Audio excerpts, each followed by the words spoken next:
The northern forest does not forgive carelessness. It simply records it. Snow had been falling for 3 hours over the high ridge when the first axe came down, not in the clearing below, where a fire burned against all reason in the middle of a mountain. Crossing no sane traveler used in early winter, but from the eastern darkness, where 4 shapes moved through the pine columns in the disciplined silence of men paid to be invisible. They were not invisible to her. She had been watching them for 4 minutes, from behind the boulder coat torn, boots failing, one hand on a knife she had already decided to use. Across the fire, the man she had shared a meal with 40 minutes ago was still sitting exactly as she had left him. Unhurried, unbothered, as though he had known they were coming long before she did, as though he had been waiting for her to notice. She stepped out of the dark, and everything changed. The axe came down before dawn. It split the pine log clean through the center, the 2 halves tumbling off the block into the snow. With a soft final thud, Mara Ashfen set the next piece without pausing. Her breath rose in white clouds and dissolved into the black air of the forest. The temperature had dropped another 3 degrees overnight. She knew it not from any thermometer, but from the way the wood cracked differently, sharper, more brittle, the fibers tight with cold. She had been awake since 2 in the morning. She had not slept past 3 in 6 months. The cabin behind her was a structure that had once been adequate and was now simply surviving, much like its occupant. The roof sagged on the eastern side, where a pine had come down in October, and she had not bothered to repair it properly. The window on the north wall was stuffed with rags, where the glass had cracked in the first hard freeze. Inside, the hearth still held embers from the night, before the only thing she kept alive with any real consistency. The forest around the cabin was the edge of Ashveil territory, the fringe, as everyone called it, with a particular species of contempt. The land where the pack did not bother to patrol, because nothing of value lived here. Rocky ground, thin soil, trees that grew sideways from the wind. Wolves who were sent to the fringe were either being punished or had already been forgotten. Mara Ashfen had been both. She was 27 years old, and she moved like someone who had stopped being careful about her body. Not reckless precise. Every swing of the axe was economical, landing exactly where she intended, expending exactly the energy required and nothing more. Her dark hair was pulled back in a knot that had not been properly redone in 3 days. Her coat was lined wool, patched at the elbows, smelling of wood smoke and pine resin. Her hands were calloused across the palm, and at the base of each finger, the skin thickened by months of hauling, splitting, carrying. She had beautiful hands once. She had stopped thinking about that. The sound of hooves reached her before the horse broke the tree line. A single rider, moving at a deliberate pace, not a gallop, which would mean emergency, and not a hesitant walk, which would mean a stranger who did not know where he was going. This was the pace of a man who knew exactly where he was going and was in no particular hurry, because the outcome had already been decided. Mara set her axe against the block and waited. Brennan Holt emerged from between the dark columns of the pines on a gray horse that looked expensive against everything else in this landscape.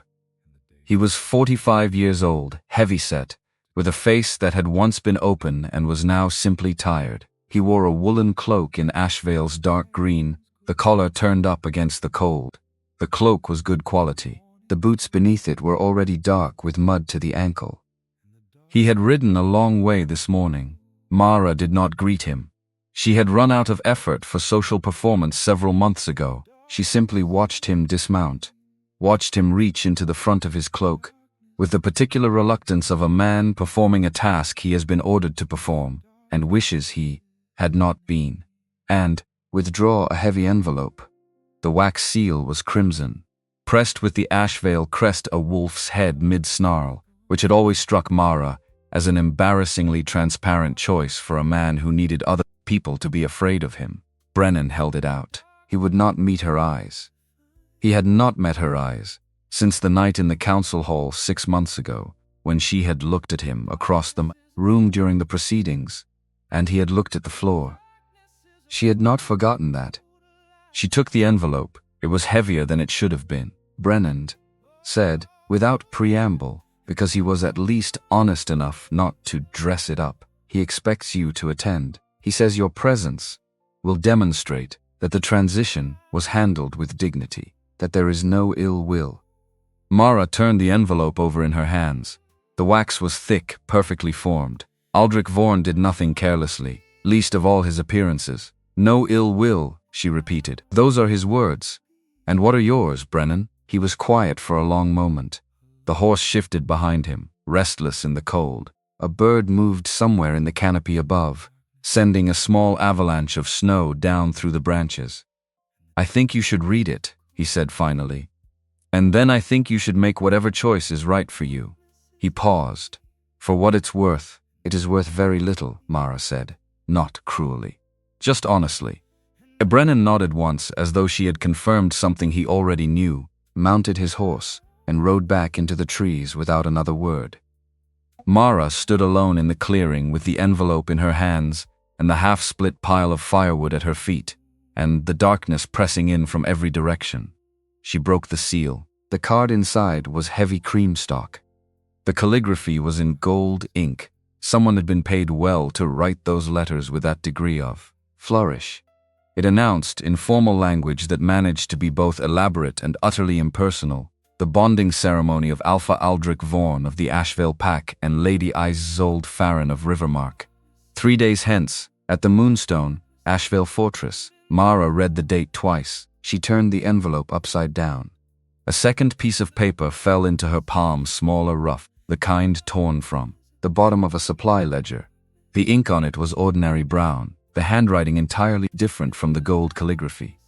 Not Aldric's sharp, aggressive script. Something else, something careful. 4 words. Do not come alone. No signature. Nothing else. Mara looked at it for a long time. Then she folded it separately from the invitation and put it in the deep inside pocket of her coat, closest to her body. She put the invitation back in the envelope. She stood there in the clearing while the sky began to turn the particular shade of gray that preceded dawn in this part of the territory, and she made a decision. She was not going to the ceremony. She was going to leave. Inside the cabin, the fire had died down to the last orange pulse of embers. Mara crouched before the hearth and fed it carefully, first the smallest dry splinters, then larger pieces, then one solid log that would burn for 2 hours. She did this not for herself, but out of a habit of thoroughness that she could not seem to break even when thoroughness no longer served her. She began to pack. The rucksack was canvas, old but well made, the kind built for actual use rather than the appearance of it. Into it went a change of wool underlayers, a second pair of socks, her good knife in its sheath, a smaller folding blade for utility, flint and steel, a length of cord, a tin cup, her medical kit, reduced to its essentials, needle and thread, a packet of dried yarrow, a strip of linen, 3 days of food, dried venison, hard cheese, 2 handfuls of oats wrapped in cloth. She moved efficiently. She did not waste time looking around the cabin for things she might miss. There was very little she would miss. The plan was simple, and it had occurred to her fully formed the moment she had read the date on the invitation. She would cross the High Ridge Pass, the mountain crossing that connected Ashveil territory to the open borderlands to the north. It was the route no one used in early winter because the path above the treeline became genuinely dangerous once the ice set in. It was also the route with no checkpoints, no toll stations, no loyal Ashveil guards who would report back to the fortress that they had seen her. She would leave on the morning of Aldric's bonding ceremony. Her scent would be vanishing from Ashveil territory at the exact moment he attempted to tie his soul to someone else's. She did not know if he would feel that. She found that she did not particularly care whether he did or not. What she cared about was the simple, clean finality of it. She had come to Ashveil at 22 as Aldric Vorne's mate, not by the formal arrangement of pack politics but by the more complicated and less controllable mechanism of the bond itself, that deep biological tethering that wolves did not choose and could not fully explain. She had not been what Ashveil expected. She was half-blood on her father's side, her wolf smaller and less physically dominant than the wolves of the main pack bloodlines. She had no pedigree that could be traced to any of the 4 founding families. She did not move through formal social situations with the ease that Aldric's position demanded. She had tried. For 5 years she had tried with everything she had. It had not been enough, or rather she had been enough. But the political landscape had changed around her. Aldric Vorne had grown more ambitious. The alpha position that had once been a matter of pack leadership had become, in his hands, a matter of territorial expansion, trade alliance, and careful positioning relative to the power structures of the wider North. In that calculation, a half-blood mate with no political connections and a diminished wolf was not merely a weakness. She was a liability. The council session had been held on a Tuesday in March. She remembered the specifics with a clarity that had not faded even a little in 6 months. The torchlight, the 27 council members arranged in a horseshoe around the stone floor, Aldric standing at the center, speaking in the measured, neutral tone he used when he wanted to sound reasonable. The grounds cited were formal, legal, and accurate. Half-blood lineage, limited wolf strength, insufficient capacity to fulfill the social and political demands of the alpha mate position, no demonstrated ability to command pack respect. Every single one of these things was true. That was the part that had been hardest to argue with in the months since. Not that he had been wrong about the facts. Only that the facts had always been true, and he had known them from the beginning, and had made a different calculation then, and had simply revised that calculation when circumstances changed. She had been a choice he unmade, that was all. The scar at the left side of her throat had formed in approximately 40 seconds. The severing of a mate bond was not subtle. It felt like something being pulled out of the chest cavity from behind the sternum, not a cut, but an extraction. Something that had been integrated into her body's functioning, simply removed without anesthetic. She had not made a sound. She had been standing in the council hall with 27 witnesses, and she had not made a single sound. It was the one thing she was still proud of. She shouldered the rucksack at first light. The door of the cabin closed behind her with the particular sound of a door that no longer fits its frame quite properly. She did not lock it. There was nothing inside worth stealing, and she was not coming back. The first day of crossing was manageable. She had done the lower section of the high ridge route before, in better conditions, and she moved, at a steady pace, through the pine forest that covered the lower slopes. The temperature was bitter, but the wind was calm below the tree line. She saw no one. The only sounds were the muffled compression of her footsteps in the snow and the occasional crack of a branch somewhere in the trees, contracting in the cold. She stopped at midday to eat a small amount of the dried venison and drink water from a stream that was still moving, not yet sealed by ice. The cold went into her fingers the moment she removed her gloves to handle the food. She ate quickly and kept moving. The second day was different. Above the tree line, the trail that had been merely difficult became genuinely hostile. The wind off the ridge hit, without warning and without mercy, carrying ice crystals that found every gap in her clothing and worked themselves methodically inward. The path was a suggestion beneath 2 feet of compacted snow, visible only by the slight depression in the surface where the rock beneath was lower. She had to move slowly, testing each step, because the ice underneath the snow was uneven, and a twisted ankle up here meant death by degrees rather than all at once. Her wolf, which in better times lived in her chest as a constant warm presence, a second body of instinct operating in parallel with her own, was almost entirely silent. She had been that way since the severing. Not absent, not gone, but retreated to some interior distance that Mara had stopped trying to reach. The bond had been part of her wolf's identity too. They were both still recovering from the surgery. By the second afternoon, as the light began its early winter collapse toward darkness, she was hungry in the specific way. That meant her body had begun to convert reserves it would prefer to keep. The single snow hare she had snared the first evening had been small. She was burning far more than she was taking in, and then the wind shifted. She caught it first, as an impression rather than a certainty, a shape in the smell of pine and ice and altitude. Wood smoke, controlled burn, not a wildfire which would smell of chaos and green wood and fear. This was the smell of a fire that someone was managing, feeding deliberately, sitting beside. And underneath it, when the next gust came, wolf, male, alone, or at least the outermost member of a group. Strong, not from any pack she had catalogued, no Ashveil pine and iron, no rivermark metallic sharpness, no border pack sagebrush and dust, unknown. Mara stopped walking. Unknown wolves in the high ridge in early winter had ended badly for other travelers. The pass was not a place people chose to be, unless they were crossing it quickly, or hiding something. She was doing the former, and was in no position to handle the latter.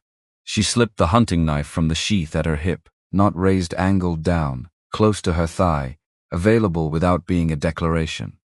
She moved forward at half her previous pace, using the wind direction to keep the scent information coming to her, and not the other way around. Through a break in the rock formation, she found a natural shelter, an overhang of granite that cut the wind completely. The underside blackened with ancient smoke from decades of use by travelers who had found the same refuge. In its center, a fire burned with the steady, focused quality of something built by someone who knew exactly what they were doing, and beside it, on a flat rock that served as a seat, a man. He was large in the way of men who had not thought much about it, broad through the shoulder and chest, long-limbed, the kind of physical presence that registered before the details did. He wore a coat of worn brown leather over heavy wool, the collar turned up, a dark scarf loose around the neck. His dark hair was tied back roughly. A beard, not ornamental, the beard of someone who had simply been in the field long enough not to bother with a razor. He was turning a spit of venison over the fire with the easy patience of someone comfortable with waiting. He did not look like a man in danger. He did not look like a man concerned with much of anything. Mara shifted her weight to retreat, and her right boot found, beneath the surface of the snow, a dry branch she had not seen. It broke with a sound like a shot fired in a closed room. The man did not startle. He did not scramble for a weapon or spin toward the sound. He simply stopped rotating the spit, let his hands settle on his knees, and looked directly at the gap in the rock where she was standing. His eyes were amber in the firelight, that particular warm gold that appeared in wolves of certain bloodlines, rare enough to be notable. "If you're going to use that knife," he said, "make it quick." His voice was a deep, rough baritone that carried without effort against the wind. "If you're just hungry, come sit down." The deer was too big for one anyway. Mara stood very still. "I can hear your stomach from here," he added, with the tone of someone reporting a neutral fact. She stepped through the gap. She kept the knife at her side, blade down, grip easy. She walked into the firelight and let him see her fully, the rucksack, the road-worn coat, the state of her, and he looked at her the way a person looks at a situation they are assessing rather than a woman they are appraising. His gaze moved across her face, her posture, her hands, and then settled for exactly 1 second, no more, on the left side of her throat, where her collar had shifted in the wind. The scar there was pale and jagged, unmistakable to anyone who knew what it was. He did not ask. He looked back at the fire. He cut a section of meat from the spit with a hunting knife that had clearly been used hard and cared for consistently, the blade worn not from neglect but from genuine use, and held it out toward her on the flat of the blade. She took it, sat on the rock across the fire from him. The heat was so immediate and so absolute after 2 days of cold that it took all of her discipline not to lean into it like a child. She ate. He did not watch her eat. They sat in silence for a long time after that. The fire spoke instead of them, the snap and settle of good dry wood doing what it was built to do. The wind screamed over the top of the overhang and failed to reach them. The venison was good. She did not let herself eat too fast. "You're traveling light for the high ridge," the man said eventually, without looking up from the fire. "And you have no pack scent. I prefer to travel alone. A lone wolf in Ashveil territory." He turned the remaining spit section once, adjusting the heat exposure. Aldric Vorne doesn't usually let strays get this close to his borders. Mara's jaw tightened. She kept her face still. I'm not a stray, she said. I'm leaving. He looked at her then, not with pity, which would have made her stand up and walk back into the cold immediately, not with the particular male curiosity that wanted a story to entertain itself. He looked at her with something closer to recognition, the expression of someone who understood the specific texture of what she had just said. A broken bond, he said. That is a hard thing to carry over a mountain. I didn't ask for your sympathy, I didn't offer any. His voice was even. Sympathy is useless. It doesn't keep you warm and it doesn't feed you. I was stating what I observed. Mara pulled her knees to her chest. The fire had reached the deep cold in her core and was beginning to displace it. She felt the particular exhaustion that arrives when the body finally believes it is safe enough to admit it was tired. It's an old wound, she said. The words came out more evenly than she expected. It doesn't hurt anymore. He looked at her for one long moment. If it didn't hurt, he said, you would be on the main road. She looked at the fire and said nothing. He was right. The main road ran south to north, through the heart of Ashveil territory, and came within 2 miles of the fortress itself.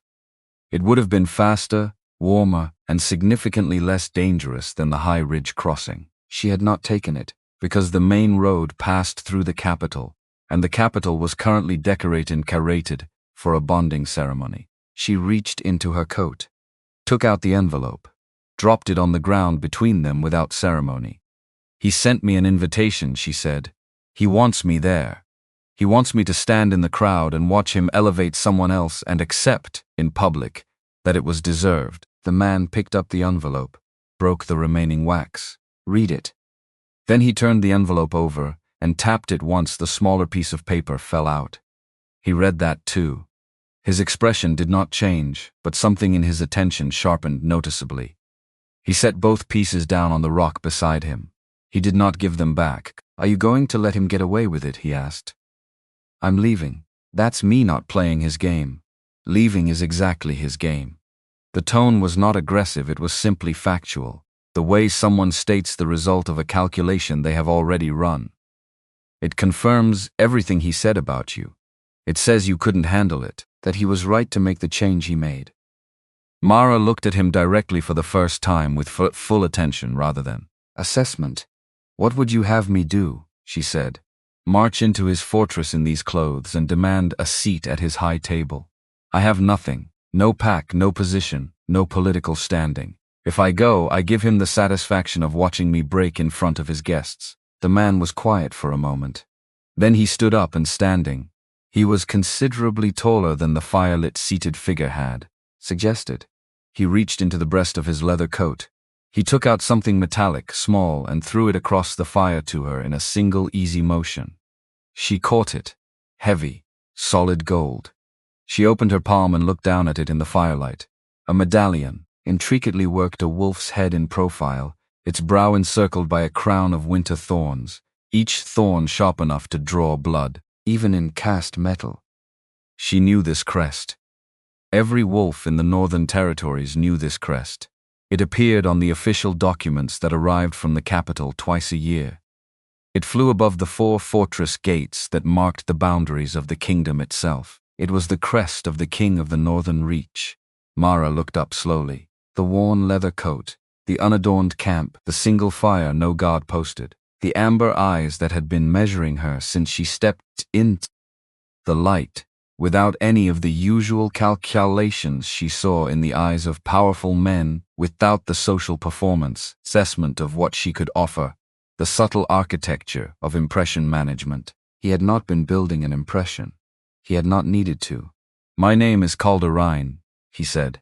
His voice carried the same quiet weight as before, but something had shifted in it, not louder, but denser. The way stone sounds different when you knock on it and realize it goes much deeper than the surface. King of the Northern Reach. Mara's instincts fired in sequence. The automatic tilt of the head toward the left, throat exposure. The submission reflex ingrained in every wolf below the rank of Alpha. She caught herself halfway through the motion. Don't, Calder said before she completed it. I have enough people bowing to me. It hasn't made me better informed. Mara straightened.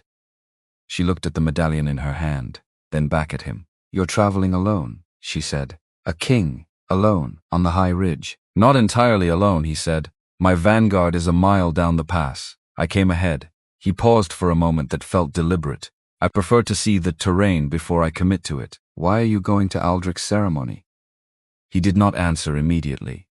He turned to the fire and fed it a piece of wood with deliberate care, settling it into exactly the right position.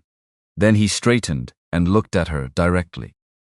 Aldric Vorne has been building something for approximately 8 months, he said. A network of relationships with the Southern Alpha's trade agreements on paper. But the actual structure is something closer to a mutual protection arrangement, one that does not require my approval and does not include my oversight. He paused. This marriage to Isolde Farron connects him to the Rivermark bloodline and to the eastern trade corridors that run through her family's territory. It is the final piece of something I cannot allow to be completed. Mara processed this in silence. He invited you, she said, to watch him complete it. He invited me to witness his arrival as an equal, Calder said flatly. He wants his allied alphas to see that he can bring the king down from the mountain on his terms. It is the same tactic he used on you, simply scaled up considerably. He looked at her steadily. Demonstrate dominance by controlling who watches and what they see. The fire crackled between them. Somewhere above the overhang, the wind changed pitch. And then from the eastern approach to the pass, Mara's nose caught something that was not pine and altitude and cold. 4 separate scent signatures moving in coordinated silence, spread across the approach in a pattern that was not the loose formation of travelers. The sharp chemical edge underneath something applied to metal, deliberately, not incidentally. Her eyes moved to Calder's right side. Under the leather coat, in the space between his lowest rib and his hip, a dark stain had been quietly expanding into the fabric since she had sat down across from him. He was already wounded. 4, she said, her voice dropping automatically to the register used when sound carries danger. Coming from the east, maybe 12 minutes. 10, he corrected, without any change in his expression. The wind shifted. He looked at her with that same level attention. You can leave, walk west along the ridge. They are not interested in you, and if I stay, then I need you on the left side. He said it without drama, without any effort to persuade, the way a person states a tactical requirement that is either accepted or not. Your knife and whatever your wolf can still manage. Mara looked at the scar on her throat. She looked at the medallion still in her left hand. She closed her fingers around it until she felt the individual thorns of the crown pressing into her palm. What is the wound in your side? She asked. Through and through. Ribs only. It stopped being a serious problem 2 hours ago. Left side, she said. He moved without another word, and she moved with him. What happened in the next 8 minutes was not complicated. It was fast and cold and competent, and it left 4 men unconscious in the snow, and Mara with a cut across her left forearm that would scar in a clean diagonal line, and Calder standing in the center of the clearing looking no more ruffled than he had beside the fire. They did not speak about it afterward. They returned to the fire. Calder poured water from his pack into a small iron cup and set it at the edge of the coals. When it was hot, he handed it to her without ceremony. She wrapped both hands around it and let the warmth move through her palms and up her wrists. The people who sent those 4, she said. That was Aldric. Aldric was one of 4 signatures on the order, Calder said. He was rewrapping the wound at his side with competent efficiency, not asking for assistance. There are others. The marriage is not just a political alliance. It is the final step in a formal agreement among the Southern Alphas to operate independently of the compact of blood, the law that binds every pack to the authority of the kingdom. They call their arrangement the Compact of Thorns. He paused. I need to walk into Ashveil Fortress and dismantle the credibility of that arrangement before it finishes taking shape. I need to do it publicly, cleanly, and without open warfare. He looked at her across the fire. And I need someone beside me who cannot be intimidated, cannot be bought, and has a specific and personal reason to make Aldric Vorne feel very small in his own hall. Mara was quiet for a long time. The iron cup warmed her hands, the fire held steady between them. "You said earlier," she said, "that you preferred to see the terrain before you committed to it. That is why you came up the pass ahead of your vanguard." "Yes, you knew I would be here." Calder met her eyes. He did not look away and he did not immediately answer, which told her more than a quick denial would have. "I knew someone would be on this pass tonight," he said carefully. "Someone who had sufficient reason to avoid the main road." He paused. "I wanted to see you for myself before I made you an offer." "That is not the whole answer." "No," he agreed, without apology. "It is approximately 70% of it." Mara looked at the fire. She thought about the small piece of paper, 4 words written in handwriting that was not Aldric's, inserted into an envelope that Aldric had sealed himself, by someone with access to both the letter and the knowledge of where she would go when she read it. She thought about Brennan Holt, who had ridden out before dawn with guilt built into every line of his face, and had not met her eyes when she asked him a direct question. She said none of this out loud. She filed it carefully in the part of her mind, reserved for things not yet understood, but too significant to dismiss. "What is the offer?" she said. Not a question, a door opening. Calder described it plainly, without ornament or persuasion. She would travel to Ashveil with the royal procession as his honored companion. She would stand beside him in Aldric's hall, wearing the signet ring of the royal household, and be presented to the assembled Alphas as someone under his personal protection. In exchange, public, absolute, irreversible humiliation of the man who had dismantled her life in front of 27 witnesses, and a position he did not name it yet. He said only that it had been vacant for 12 years, and that he would tell her the rest when she had made her decision. "A transaction," Mara said. "You use me to destabilize his alliances. I use you to take back the one thing I cannot take back alone." "Yes," Calder said. "I respect you enough to say it plainly, rather than wrap it in something it isn't." Mara reached into her coat. She took out the invitation, the cream card, with its gold calligraphy announcing a union she had not been asked to mourn, before being asked to witness.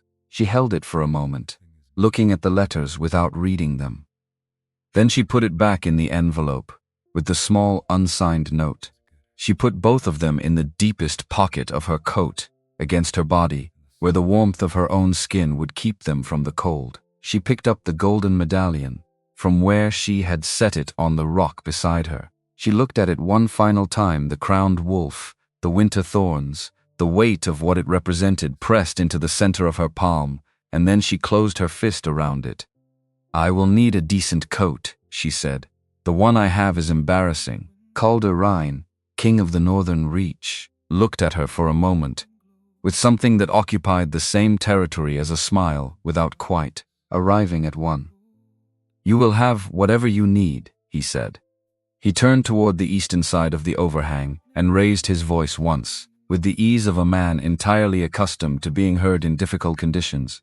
"Bring up the horses." From somewhere down the pass, in the dark and the wind and the deep cold of the mountain night, came the sound of organized movement. Immediate and controlled, the way things moved when people had been waiting for exactly this signal. Mara stood. She adjusted the rucksack strap on her shoulder. She looked once at the fire, the one she had crept toward, through the dark an hour ago with a knife in her hand, uncertain whether she would be warm or dead by morning. She turned her back on the fringe, on the cabin, with its sagging roof and its rags in the window, on the 6 months of splitting wood in the dark and waiting without knowing what she was waiting for. She walked forward into whatever came next. The royal vanguard materialized from the dark, the way professional soldiers always did, not suddenly, but inevitably, as though they had been part of the landscape the entire time, and were simply choosing to become visible now. 30 riders in black iron plate, mounted on war horses that were built for terrain rather than ceremony. No banners deployed, no torches lit. They moved in formation along the ridge path with the quiet efficiency of men who had done this kind of work in this kind of dark many times before. When they reached the overhang, they did not crowd the space. They arranged themselves at its perimeter and held there, facing outward, and were immediately still. Their captain, a broad, weathered woman of about 50, her grey hair cropped close, a scar running from the corner of her left eye to the line of her jaw, dismounted, and approached Calder with a short, respectful nod that contained none of the elaborate performance Mara associated with royal deference. "The 4 from the east have been secured," she said without preamble. "2 are talking already. The other 2 will be talking by morning. And the source? Southern seal on the commission document. Partially burned but recoverable." Calder nodded once. He pulled his collar up against a gust that had found its way under the overhang and turned to Mara. "This is Captain Aldis. She will see that you have what you need for the ride." Aldis looked at Mara with the same neutral, assessing attention that Calder had used earlier, not unkind, simply efficient. She took in the road-worn coat, the rucksack, the cut on Mara's forearm that had not yet been properly dressed, and without a word, she turned to a pack horse at the edge of the formation and began going through a saddlebag with the focused purpose of someone who had resupplied people in the field many times. What she produced: a clean strip of linen for the forearm, a heavier cloak in dark wool lined with fur, a pair of gloves that actually fit, a hard biscuit, and a strip of dried meat for the ride. She handed each item across, without comment. She did not treat Mara like a guest or a curiosity. She treated her like someone who needed to be functional by morning, which was both accurate and, in its way, a form of respect. Mara dressed her own arm. She put on the cloak. The warmth of it was so immediate and so complete after 2 days of cold that she had to stand still for a moment and simply let her body register the change. They rode through the rest of the night. The descent on the northern face of the high ridge was less treacherous than the approach from Ashveil's side, the gradient gentler, the path wider, the rock more stable underfoot. Calder rode at the head of the column. Mara rode beside him, which she understood was a deliberate arrangement rather than a casual one. The captain had not been told to put her there. Calder had simply paused beside the horse they brought for her and waited, and that had been enough. They did not speak much during the ride. The terrain required attention, and the dark required quiet, and both of them seemed, for different reasons, to be people who did not fill silence with noise, out of discomfort. When they did speak, it was practical: the route, the timing, the distance remaining, nothing that required the other person to answer carefully. At some point past midnight, they descended below the trail line on the northern side, and the wind dropped to something manageable. The pines here were different from the Ashveil pines, taller, older, growing in the dense and slightly chaotic way of trees that had never been logged or managed. The forest smelled of resin and cold water, and something mineral underneath, the particular smell of very old ground. Mara thought about the small piece of paper in her pocket. She thought about it with the same methodical patience she applied to everything that required patience. She did not reach any conclusions. She filed the question and kept riding. They arrived at the winter estate before dawn. The estate emerged from the dark forest as a mass of dark granite, not a palace, not a decorated expression of wealth, but a fortress that had been built by someone whose first priority was function and whose second priority was also function. Thick walls, narrow windows at the upper levels, heavy iron at the gates. It sat in a high valley that was sheltered from the worst of the northern wind by the ridge behind it and the dense old forest on 3 sides. A working place, a place where decisions were made and then executed, not performed. The lights inside were already burning. Someone had sent a rider ahead.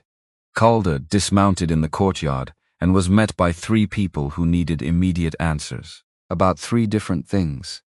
He dealt with all 3 in under 2 minutes, without raising his voice or repeating himself, and then walked inside without looking back. Mara observed all of this from her horse and understood, in a way that was visceral rather than intellectual, that she was no longer in the marginal edges of the pack world she had inhabited for 6 months. She was somewhere that mattered, where things were decided, where a person's usefulness had nothing to do with bloodline and everything to do with what they could actually do under pressure. She dismounted and followed Captain Aldis, through a side door and down a corridor that smelled of beeswax and old timber, and into a room where a copper bathtub full of steaming water and a severe woman named Dame Wick were waiting. Dame Wick was 60 years old, built like a woman who had never been soft even in youth, with grey hair pinned back in a style that allowed for no nonsense whatsoever. She looked at Mara the way a blacksmith looks at a piece of raw iron, not with contempt and not with admiration, but with the focused, technical attention of someone calculating what it will take to make this into something useful. "In," she said, gesturing at the tub. Mara got in. The water was close to painful. She did not flinch. Two attendants worked in silence, efficiently, and without the sidelong glances of curiosity that Mara had braced herself for. They removed 6 months of mountain living from her hair and skin with the thoroughness of people who took their work seriously. The water went grey, then brown. They changed it once without comment, when one of the attendants reached for a pumice stone and began working on Mara's palms. Dame Wick, who had been standing with her arms folded and her eyes moving over Mara's condition with the systematic attention of an inventory, said sharply, "Leave them." The attendant paused. Dame Wick did not explain herself immediately. She looked at Mara's hands with a different quality of attention for a moment, then said, to no one in particular, but clearly for Mara to hear, "Calluses mean she outlasted whatever tried to break her. The king did not ask for a porcelain doll." Mara said nothing. She looked at her own hands in the cooling water. She had not thought of them that way before. Dame Wick moved to the wardrobe that had been brought into the room and began pulling items with decisive certainty, discarding some immediately, setting others aside. The conversation between her and the fabric was entirely one-sided and entirely efficient. Within 20 minutes, she had assembled what she wanted. The gown was midnight blue velvet, so dark it read nearly as black in low light. The structure of it was the first thing Mara noticed, not soft, not draped, not the kind of garment designed to flow and suggest. The bodice was boned, rigid, forcing the spine into a posture that was not uncomfortable once achieved, but that made slouching physically impossible. The sleeves were long and fitted precisely from shoulder to wrist, with a single band of embroidery at the cuff in silver thread, so fine it caught light only when she moved. The skirt was heavy enough to have presence without restricting movement if you knew how to walk in it. It was not a dress for looking at. It was a dress for being looked at, which was a different thing entirely. The silver choker went around her throat last. It was wide enough and set high enough to cover the scar on the left side of her neck completely. The cold of the metal against her skin was a shock that settled quickly into something that felt almost like armor. Dame Wick stood back and looked for a long time, the way a person looks when they are checking their own work against a standard that exists only in their own head. Then she went to the small box on the table by the window and took out a ring. Heavy silver, the signet of the royal household, the crowned wolf in miniature, pressed into the flat face. She took Mara's right hand without asking permission and slid the ring onto the index finger. It was cold and it was heavy and it fit as though it had been made for her hand, which it had not been, but the fact of that fit felt like something. "Breathe from here," Dame Wick said, pressing 2 fingers briefly just below Mara's sternum. "Not from your chest, the corset will manage your chest. You breathe from the center and you do not breathe visibly. Weak wolves pant. What you are tonight does not pant." "What am I tonight?" Mara asked. Dame Wick considered the question with genuine seriousness, which Mara had not expected. "Someone they underestimated," she said. "Which is the most dangerous thing a person can be in a room full of alphas." The door opened. Calder had changed out of his traveling clothes. He wore a tunic of dark charcoal wool, with silver clasps down the front, and a heavy cloak of black bear fur at his shoulders. He had not done anything elaborate with his appearance. He had simply cleaned up and put on clothes that were entirely adequate for someone who did not need clothes to tell people he was powerful. The authority was underneath the garments, not in them. He stopped when he saw her. He did not say anything for a moment. Not the performing silence of a man constructing a compliment, simply the natural pause of someone updating their understanding of a situation. "Does it fit?" he asked. "It fits," Mara said. "I can't bend at the waist." "You won't need to bend at the waist. You won't be bowing to anyone in that hall." He came further into the room, circling her with the same assessing attention he had used by the fire, except here the assessment was tactical rather than personal. Aldric will be looking for the woman he discarded, the hollow-cheeked woman in the patched coat, chopping wood at the edge of his territory. He will look for her in your face and in your posture and in the way you move through his space. He must not find her. "She's still here," Mara said. "Not defensively accurately." "I know," Calder said. "But she is not who walks into that hall." The woman who walks into that hall has the full weight of the Northern Kingdom at her back and a specific and personal score to settle. Those two things together make something that does not exist anywhere else. He paused. Aldric will not know how to respond. To respond to it, that is the point. He spent the next hour telling her what she needed to know. He moved through the political landscape of Ashveil's guest list the way he had moved through the mountain terrain efficiently, without wasted motion, identifying the essential features and dismissing the irrelevant ones. The allied alphas who would be in attendance, their names, their territories, their interests, their pressure points, the ones who were already committed to the Compact of Thorns, the ones who were being courted, the ones who were still genuinely neutral. Lord Vane Orath was the name he spent the most time on.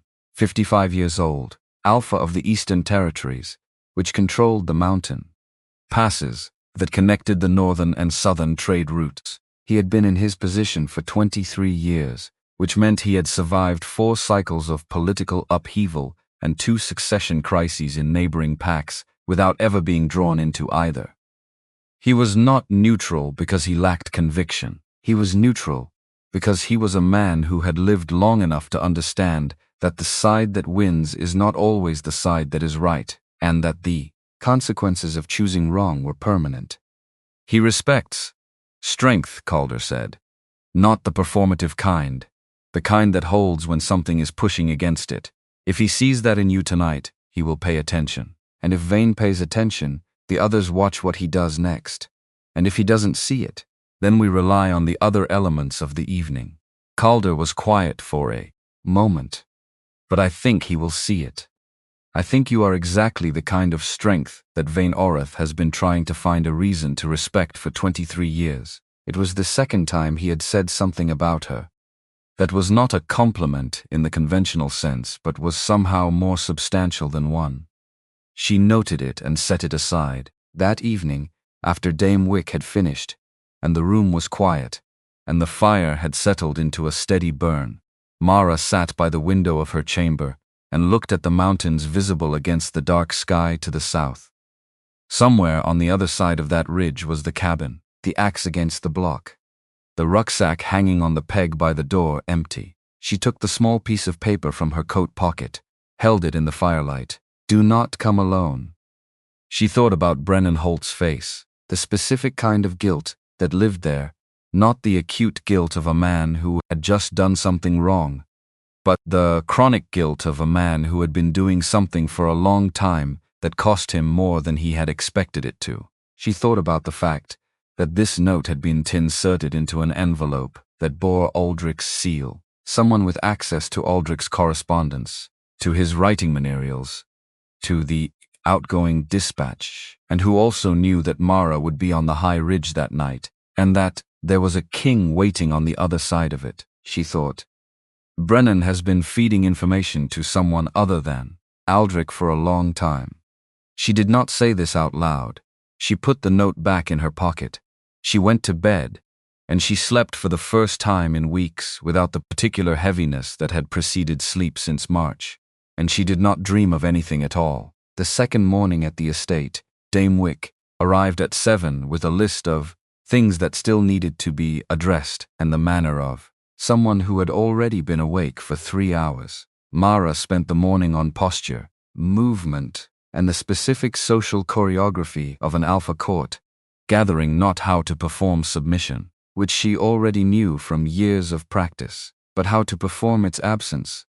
without performing aggression. The narrow and technically demanding space between those two things. Dame Wick was an excellent teacher because she had no patience for repetition. When Mara got something wrong, she said so immediately and precisely. And when Mara got it right, she moved on without comment, which was its own form of acknowledgement. That afternoon, Calder found her in the library.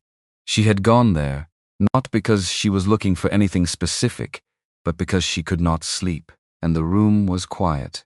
And the fire in the library hearth was the kind of steady, large burn that was good for sitting near and thinking. She had not expected to find it occupied. Calder was at the central table, with a map spread across most of its surface, a detailed rendering of the northern and southern territories, the pack boundaries marked in different inks, the trade routes in a third. He was not studying it in the way of a man reviewing information he already had. He was marking it, annotating it in a small, precise hand with a notation system that was clearly his own. A ruler and a compass, and 3 different pens and what looked like a second, smaller map folded under his left hand. He looked up when she came in. He did not seem surprised. "Can't sleep," she said. It was not a question. "I rarely can the night before something significant," he said. "I've stopped fighting it." She pulled a chair to the other side of the table, not intruding on the map, but close enough to see it. He did not move his materials to create more space, and he did not explain what he was doing. He simply continued working. And after a moment, Mara looked at the map properly and began to understand what she was seeing. He was tracing the path of the assassination attempt backward from the point of contact on the high ridge, back along the route the 4 men had taken, identifying where they had crossed, from which territory, where they had staged, where the commission must have originated, based on the timing.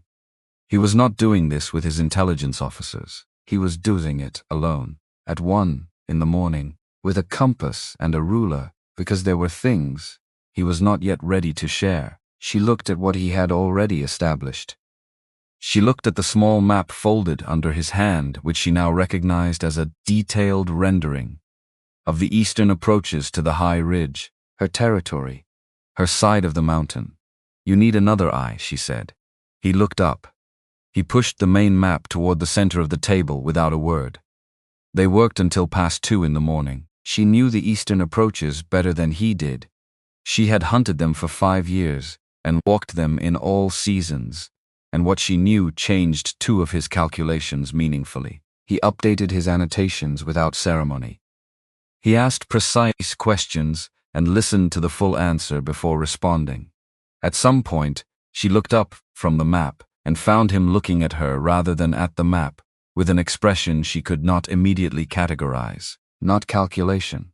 Not the assessment she had become familiar with. Something quieter than either of those things. He looked back down at the map before she could settle on what it was. They left for Ashveil the following morning. The royal procession was designed to be understood at a distance. 30 armored riders flanking a heavy iron-reinforced carriage. The horses matched in color and size, in a way that required significant resources to achieve. The king's crest on the carriage doors, large enough to be read from the tree line. They did not move quickly. They moved with the pace of something that did not need to hurry, because nothing on the road was going to stop it. When they crossed the border into Ashveil territory, the air changed. Mara felt it before she consciously identified it, the specific quality of the smells, the particular density of the pine, the mineral note in the cold that came from the rock formations on the eastern ridge. She had been breathing this air for 5 years. Her body recognized it before her mind did, and what her body did was tighten. She made herself breathe slowly. She made herself look at the territory through the carriage window with the detachment of a person who was passing through, rather than returning. It was almost convincing. The main road that led to Ashveil's fortress was lined with pack members who had gathered to watch the procession. They came for the spectacle of allied Alpha arrivals, the finery, the banners, the display of pack wealth. What they got instead was the silence and weight of a military formation. And when the black carriage rolled past, the wolves on the roadside went quiet. They could smell the king. That was enough to drop the head automatically, to bare the neck without deciding to. But underneath the overwhelming dominance of the king's scent, filtering through the carriage window and into the cold air of the road, was something else, something familiar. Something that had belonged to Ashveil, and then had not, a specific and unmistakable combination of wood smoke and pine, and a thing that could not be named but was recognizably, distinctly Mara.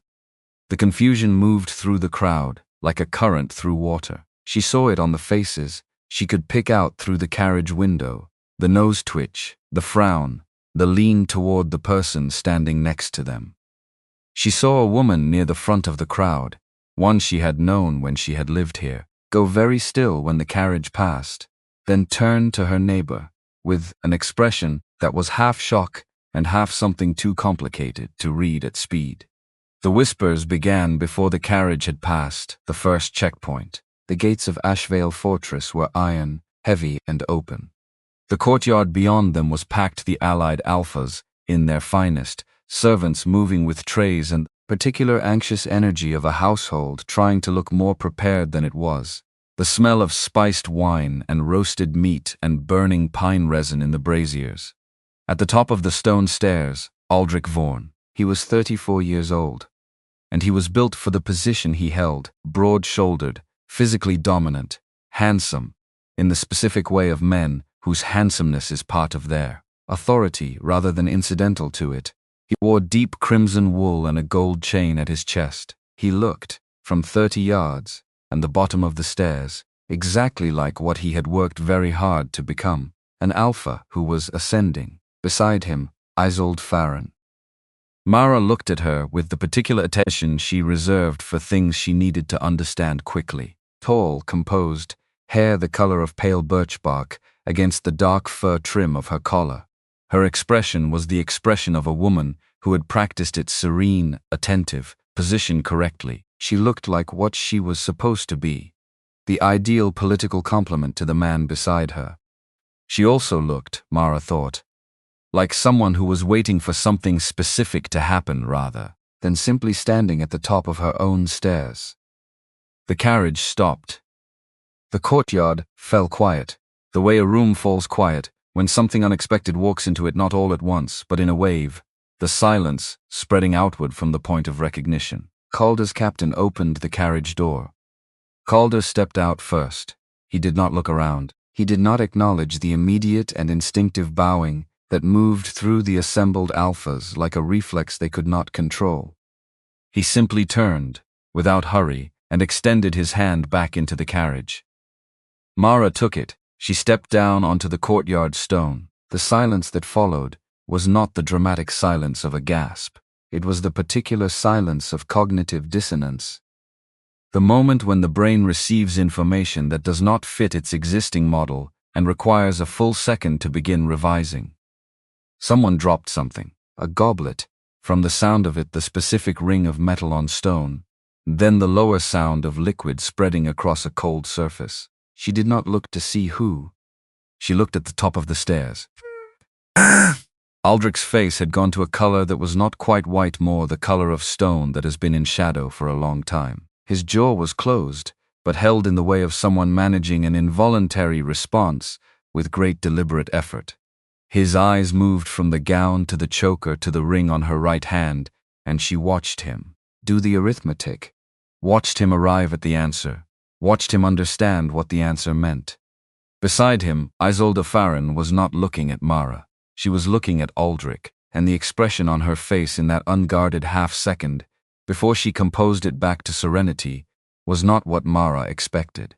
It was not shock, it was not sympathy for Aldric. It was the expression of someone watching a set of complex moving parts arrive exactly in the positions they were expected to arrive in. Calder offered Mara his arm.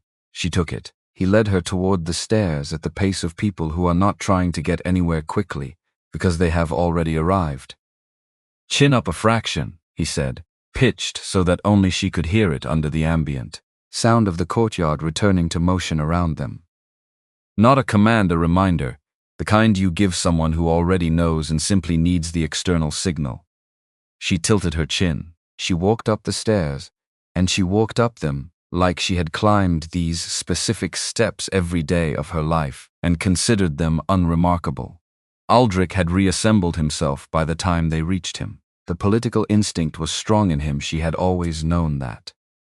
The color was returning to his face. He produced something close to a smile, and he bowed a deep bow, full alpha deference to the king, the kind that cost a man like him something to execute, and he knew it, and she knew it, and everyone in the courtyard knew it. "My king," he said. His voice was controlled, only just. "We are deeply honored. We did not anticipate." His eyes moved to Mara for one fractional involuntary second, and the word that was in that look was not one he would have chosen to put there. "Such a grand arrival, Alpha Vorne," Calder said. His tone was the tone of a man making a routine observation about weather. "Your invitation was persuasive. I decided to bring my honored companion to witness the occasion." He did not gesture to Mara. He did not need to. They both knew who was standing beside him. Aldric turned to her. His jaw was working underneath the surface of his face. "Mara," he said.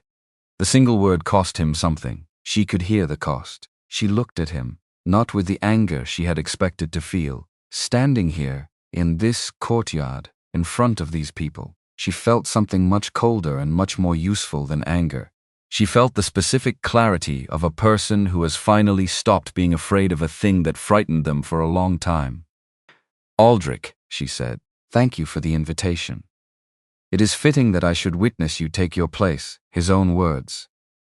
Given back to him in the same register, neutral, formal, utterly devoid of warmth, in front of 40 witnesses who understood exactly what she had just done. Isolde Farron stepped forward smoothly, looping her arm through Aldric's with the practiced ease of a woman who had spent a great deal of time managing volatile situations from the side rather than the front.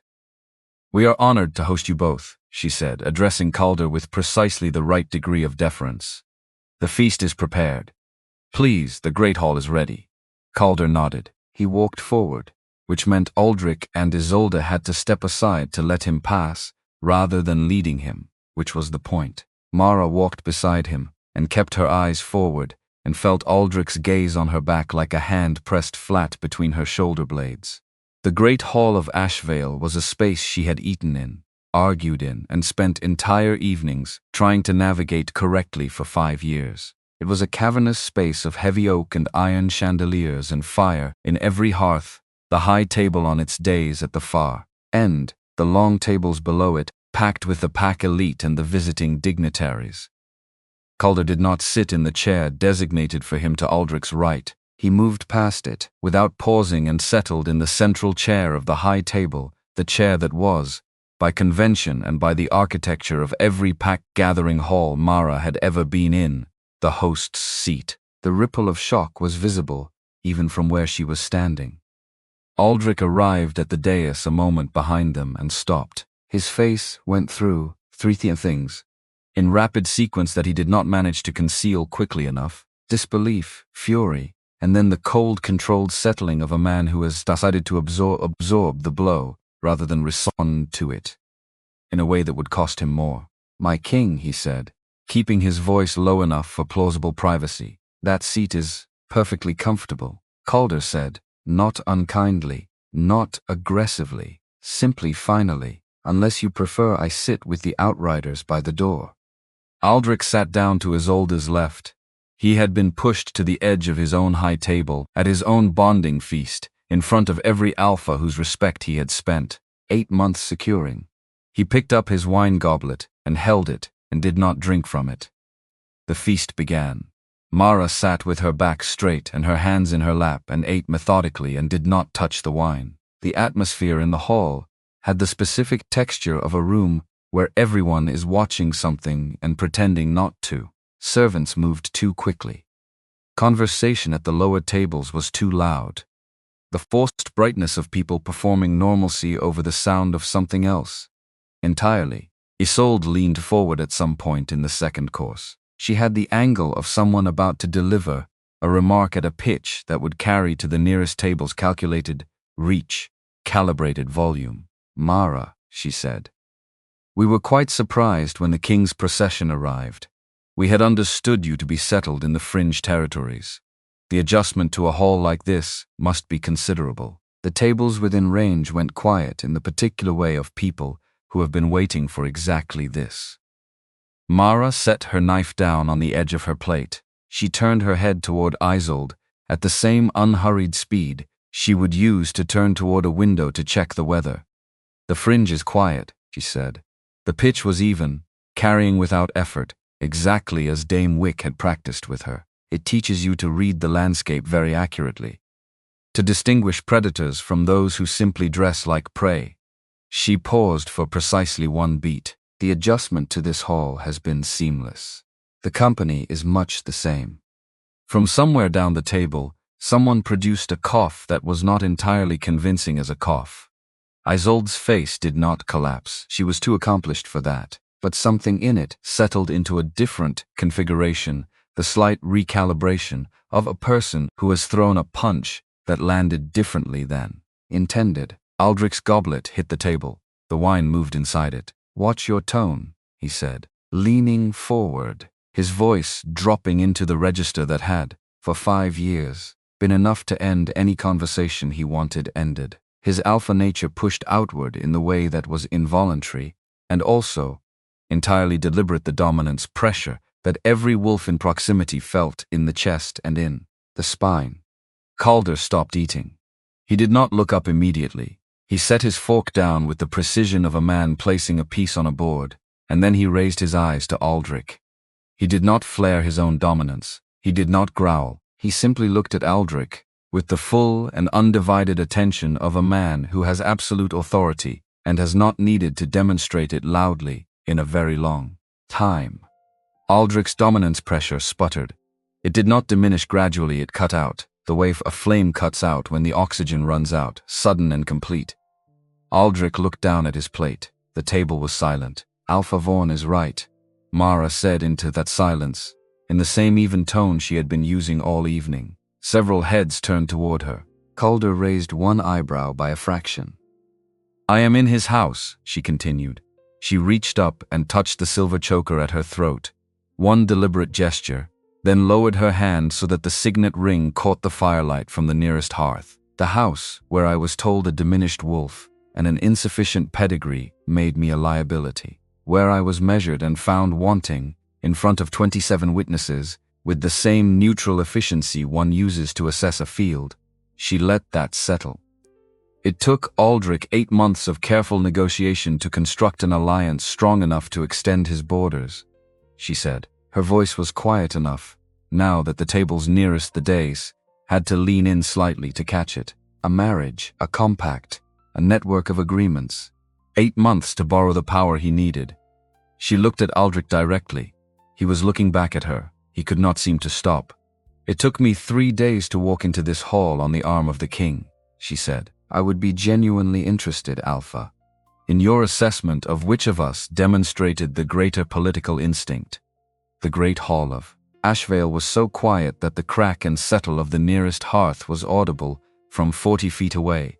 Aldric had no response. There was no response available. She had not insulted him. She had asked him a question, a polite and formal question, in front of every alpha whose respect he needed, and the answer to the question demolished his central argument about her without requiring her to raise her voice or her hand. Lord Vane Orath, at the far end of the high table, set down his wine goblet with a soft, deliberate sound. He was 55 years old, and he had the face of a man who had watched a great many things from a great many tables, over a great many years. He looked at Mara with an attention that was different in quality from anyone else's attention in the room. More still, more considered, the attention of someone adding a significant piece of information to a long-running calculation. He raised his goblet toward the center of the table. 17 years, he said, addressing the assembled table in a voice that did not need to be raised to carry the full length of the hall. 17 years I have attended these gatherings and watched men attempt to impress this king. He paused. He looked at Mara with the steady, unperforming respect of someone who has no need to perform anything. Tonight is the first time I have seen someone bring him something genuinely useful. He drank. The silence that followed was the silence of a room in which something irrevocable has just happened, and everyone present knows it. Aldric's hand was around his goblet. His knuckles were the color of the tablecloth. He was looking at Vain Orath with an expression that had moved past anger into something more desolate, the expression of a man watching an architecture he had built at great cost develop a crack he cannot repair. Mara looked at Isolde. Isolde was not looking at Aldric. She was not looking at Vain. She was looking at the middle distance with an expression that Mara had now seen twice, once in the courtyard and once here, and which she was beginning to understand was not the expression of a woman reacting to events. It was the expression of a woman watching events proceed according to a schedule she had already seen. The feast continued.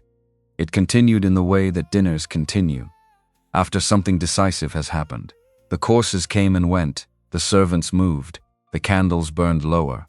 But the center of gravity in the room had shifted, and once shifted it did not shift back. The allied Alphas, who had come to witness Aldric's consolidation of power, began quietly and with the smooth, practiced discretion of men who had survived in politics for decades to reorient themselves. Not dramatically, not with any announcement, simply the way a field of grass reorients after the wind changes direction.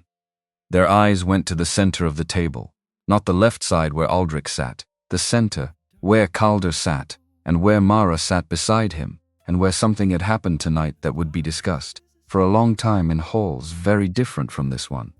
When Calder finally stood, the hall went quiet without being asked. Alpha Vorne, he said, with a courtesy that was entirely genuine and entirely devastating. Your hospitality is noted. We will retire. See that my guard is quartered warmly. He offered Mara his arm. She rose, and as she rose the whalebone held her spine perfectly upright, and the velvet moved with the weight of something substantial, and the silver at her throat caught the candlelight.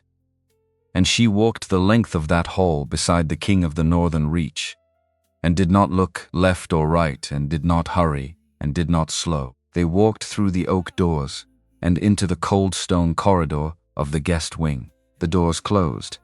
The noise of the hall cut off.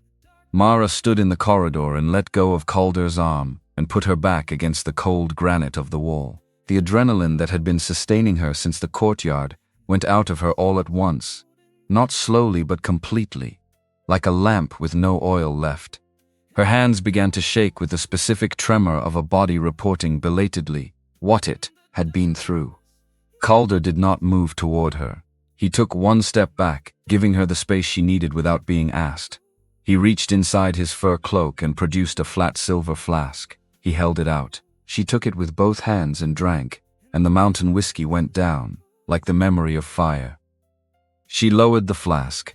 She pressed the back of her hand against her mouth. He looked small, she said, to the wall opposite, rather than to Calder. I spent 6 months being afraid of him. 6 months thinking he was the fixed point that everything else had to arrange itself around. And he just looked. She stopped. She was not going to say what he had looked like. It did not matter anymore. Tyrants are always in person than in memory, Calder said. He leaned his shoulder against the wall opposite her, not crowding the space between them, the flask back in his hand. He built his authority on the willingness of other people to defer to him. Tonight, the room stopped deferring, and there is nothing underneath that kind of authority when the deference is withdrawn. Nothing holding it up. Mara looked at him. The corridor torches were burning low. He looked like the man by the fire on the mountain again. The beard, the steady amber eyes, the quality of watchfulness that was not wariness, but something more considered than either alertness or ease. Vain Orath, she said, is he genuinely moving?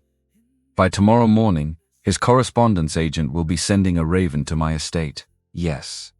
Calder paused, and 2 others from the Eastern Bloc.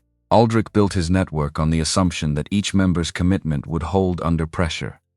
He did not account for the specific kind of pressure that was applied tonight, and Isolde Farron. The question hung in the corridor for a moment. Calder looked at her with an expression she could not read in the low light. It was the same expression she had caught him wearing over the map in the library the one that had no immediate category. That was neither strategic nor personal, but somehow adjacent to both. That, he said, is part of the 30% I have not told you yet. She waited. Tomorrow, he said, after the ceremony. I'll tell you everything then. He straightened from the wall. Get some sleep, Mara. The hardest part of this is still ahead. He walked down the corridor without another word, his boots making no sound on the stone floor, and was gone. Mara stood alone in the cold corridor, with the taste of mountain whiskey in her throat, and the 30% she had not been told yet turning itself over and over in the part of her mind that did not sleep. Sleep came in shallow increments and left before dawn. Mara lay on her back in the guest chamber, with her eyes open and the fire burning low in the hearth and the silver choker on the vanity table catching the last of the light. The room was large enough to contain her entire cabin twice over. The bed was the kind of bed that required a decision to get into high, heavy-framed curtains. She had pulled the curtains back before lying down, because she did not like the feeling of being enclosed. Outside, through the narrow window, the sky was the specific shade of black that comes just before it starts to become something else. An hour before dawn, maybe less. She thought about Isolde Farron. She thought about the expression she had seen twice now on that carefully composed face in the courtyard when the carriage arrived, and again at the table when Vane Orath raised his glass. Not shock, not the unguarded response of someone watching their evening deteriorate unexpectedly.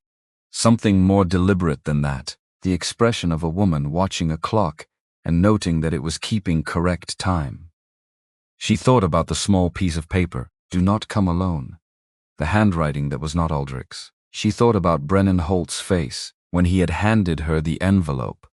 The guilt that had been living in him, not as a fresh wound, but as something chronic, something accommodated, something he had been carrying long enough, that his posture had adjusted to the weight of it. She put these three things next to each other, in the part of her mind where things waited to be understood. They fit together in a way she did not yet have language for, but the shape of the fit was unmistakable. She got up before dawn. She dressed in her traveling clothes, which Dame Wick had cleaned, and returned the previous evening, with a note that said only, "Wear the choker over these. The ring stays on." She clasped the silver choker at the back of her neck. She put the signet ring on her right index finger. She went to the window and watched the dark become gray, become the particular flat, diffuse light of an overcast winter morning with snow in it. The knock at her door came at first light. It was not Calder, it was Brennan Holt. He was standing in the corridor in the plain dark clothes of a man who had either not slept or had slept in what he was wearing, and his face had the specific quality of someone who has made a decision that is going to cost them and has arrived at the point of paying. Mara stepped back from the doorway without a word. He came in. She closed the door. He did not sit down. He stood in the center of the room with his hands at his sides and looked at the floor for a moment and then looked at her. "How long?" she said. Not a question, a starting point. He understood immediately. 11 years. 11 years. Aldric had been Alpha for 9. Brennan had been working for Kingdom Intelligence for 2 years before Aldric even came into the position, which meant he had been placed in Ashveil's inner structure before there was inner structure, before there was an Aldric to watch. He had been watching the pack itself. Watching for exactly the kind of consolidation and outward ambition that Aldric had eventually, predictably, produced. "The note in the envelope," Mara said. "I put it there the morning I was sent to deliver it to you." He said it without flinching, which she respected. "I had already sent word to the king's office about the invitation, about your likely response, about the route you would take. The note was—" He stopped, started again. "The note was mine, not ordered. I was not told to write it. I wrote it because I wanted you to have the choice to not do this alone, even if you didn't know what you were choosing yet." Mara looked at him for a long time. The fire in the hearth had burned down overnight and the room was cool. Outside, the snow had begun. She could see it through the window, heavy and deliberate, the kind that meant serious accumulation. "You were in that council hall," she said, "in March." "Yes, and you looked at the floor." The silence after this was the kind that contains a great deal that neither person needs to say out loud. I know, Brennan said. I know what I did. I know what I didn't do. There are things that I could not do without exposing 11 years of placement. And there are things that I could have done and chose not to, and I have thought about that every day since March. He paused. I'm sorry, Mara. I know that is adequate, she said. Not warmly, but honestly. It's what you have. I'll take it. He nodded. He reached into the front of his coat and withdrew a folded piece of paper heavier stock than the scrap he had put in the envelope, sealed with a mark she did not recognize.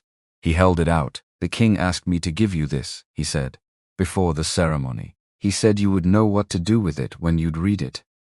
She took it. She waited until Brennan had left and closed the door behind him before she broke the seal. Calder's handwriting was small and precise and entirely without ornament. The letter was short. It told her 3 things. The first, the Compact of Thorns, the agreement among the 4 southern Alphas to operate outside the authority of the kingdom, had been executed with 4 signatures. Aldric Vorne was one. The original document existed physically. Lord Vane Orath had been in possession of it for 6 weeks, passed to him by the Compact's own messenger in a meeting intended to secure his signature as a 5th party. Vane had not signed. He had kept the document. The second, Isolde Farron had made contact with Kingdom intelligence 8 weeks before her betrothal to Aldric was formally announced. She had provided detailed information about the Compact's structure, its membership, and its timeline. The betrothal had proceeded, not because she had been given to Aldric by her family's political calculation, but because she had agreed to go as an operative with the full knowledge and coordination of the king's office. The third was a single line at the bottom of the page, separated from the rest by a space that made it stand out the way a note written in a different register stands out. I owed you the truth before the end of this. All of it. I'm sorry it comes in a letter. Mara folded the paper. She sat with it in her hands for a moment. She looked at the window, the snow coming down, thick and consistent, the kind that does not stop. She thought about Isolde's expression in the courtyard, the quality of waiting in it. She thought about every moment she had seen Isolde last night, and reread each one with this new information, and watched each moment become something different and more coherent than it had appeared. She thought about Calder on the mountain, saying, I prefer to see the terrain before I commit to it. She thought about the library, the map, the hour of working side by side in the small hours of the morning. She thought about 70%. She understood now what the 30% was. She had been part of an operation that had been in motion for months before she ever picked up a rucksack and left her cabin. The meeting on the high ridge had not been engineered. She believed that the timing had been real, and the conversation had been real, and the choice had been genuinely hers, but the conditions that made the meeting possible had been constructed. Brennan's note, the knowledge of her route, the king already in position. She sat with this for a long time. She thought about whether it changed anything. She thought about the cabin. She thought about 6 months of splitting wood alone in the dark. She thought about Aldric's face in the courtyard yesterday, the color going out of it when he saw her. She thought about the great hall, and Vane Orath's glass raised in a gesture that had cost Aldric everything it needed to cost him. She thought about the scar at her throat, which this morning, for the 2nd day in a row, did not ache. She put the letter in her coat pocket beside the original invitation. She went to find Calder. He was in the outer corridor of the guest wing, already in his traveling cloak, standing at the narrow window that looked over the courtyard. The snow was coming down heavily enough now that the far wall of the courtyard was soft at the edges. He heard her come and turned. He looked at her face and knew immediately that she had read the letter. She could see that he knew, and she could see that he had been waiting with something like bracing the posture of a man prepared to absorb a response and uncertain of its nature. She stopped in front of him. You could have told me on the mountain, she said. No, he said. I could not have. I had met you 40 minutes before.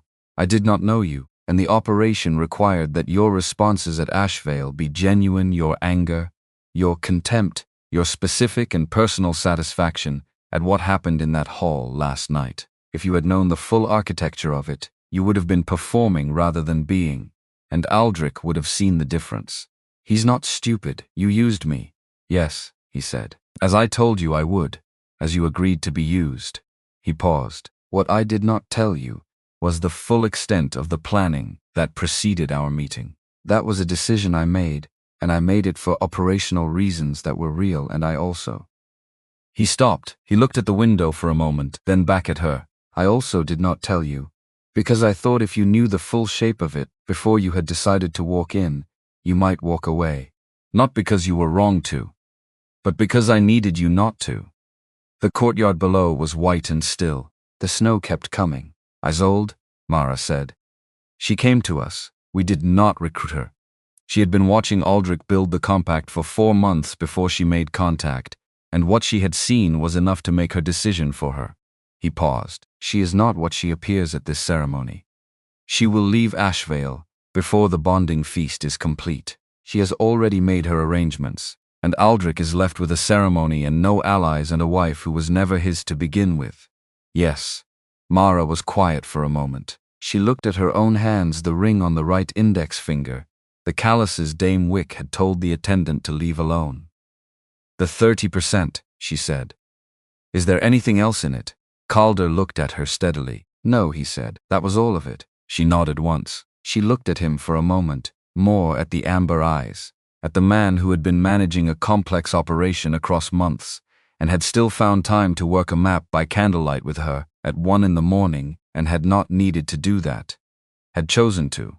All right, she said. He held her gaze for a moment, as though checking whether that was the full answer. Then he turned toward the corridor that led to the courtyard. The ceremony begins in 40 minutes, he said. Walk with me. The moonstone was an ancient slab of obsidian, natural rather than work from the courtyard, flagstones at the center of the fortress, like something the ground had decided to produce on its own terms, regardless of the architecture built around it. It was black in a way that went beyond the surface, a depth to the black, a quality of absorption. Snow landed on it and did not accumulate. It was too cold for even snow to hold on to. The pack had assembled in a ring around it, every Ashveil wolf and the visiting Alpha contingents arranged at the outer edge of the ring, and the servants and the household staff and the people who did not have formal standing at the ceremony but had come anyway, because this was the oldest ritual the pack had, and it was not something you watched from inside with the shutters closed.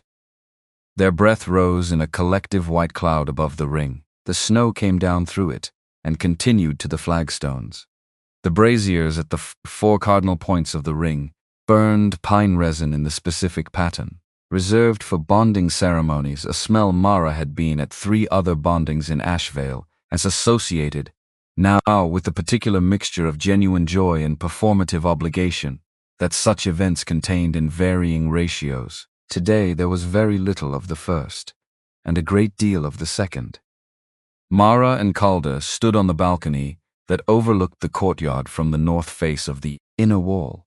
They had come out early. Below them, the ceremony had not yet begun. The pack was assembled. The braziers were lit, but the center of the ring was still empty. Calder stood with both hands resting on the stone balustrade, looking down with the expression of a man at a high point in difficult terrain, assessing what is below him and what will be required of him when he descends to it. Mara stood to his right. The snow caught in her hair and on the shoulders of the thick black coat and melted immediately from the warmth underneath. She was not cold, she was very, very still. The low tonal chanting began from somewhere at the far side of the ring, a single voice first. Then others joining, building to the full-throated resonance of pack sound that was not music and not speech, but something that existed before both. It vibrated in the chest cavity. It moved through the stone of the balustrade and into Mara's palms. She had heard this sound at the 2 bondings she had attended in Ashveil during her time here. It had sounded then like celebration, like the particular fullness of a community doing the thing communities were made to do. Today it sounded like a verdict.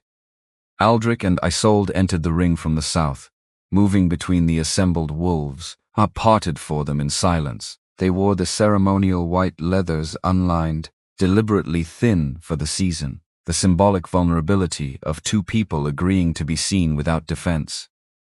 Aldric's was already darkening at the collar from the snow. He was not wearing enough for the temperature, and his jaw was set against the cold, in a way that looked like something else.